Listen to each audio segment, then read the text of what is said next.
आसामी अभिनेत्री, कोरिओग्राफर आणि social media influencer Sumi बोरा आणि तिचा पती तार्किक बोरा यांना गुरुवारी अटक करण्यात आली।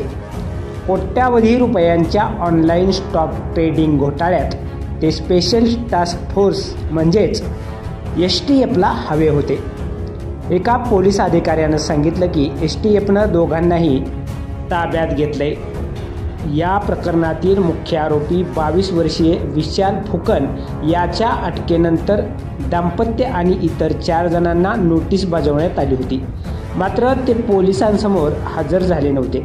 यानंतर या सर्वांविरुद्ध लुकआउट नोटीस जारी करण्यात आली होती।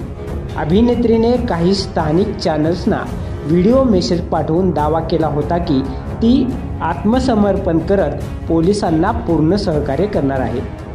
कंपनीचे मालक फुकन यांनी गुंतवणूकदारांची फसवणूक केल्याचा आरोप आहे। गेल्या आठवड्यात फुकनला त्याच्या व्यवस्थापकासह दिब्रुगढ येथून अटक करण्यात आली होती।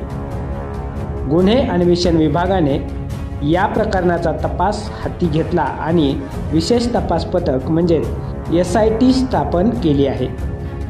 दिब्रुगढचे SP राकेश रेड्डी यांनी सांगितलं की यामध्ये जनतेची कोट्यावधी रुपयांची फसवणूक झाल्याचा आरोप असल्याने चौकशीसाठी त्यांना ताब्यात घेण्यात आले।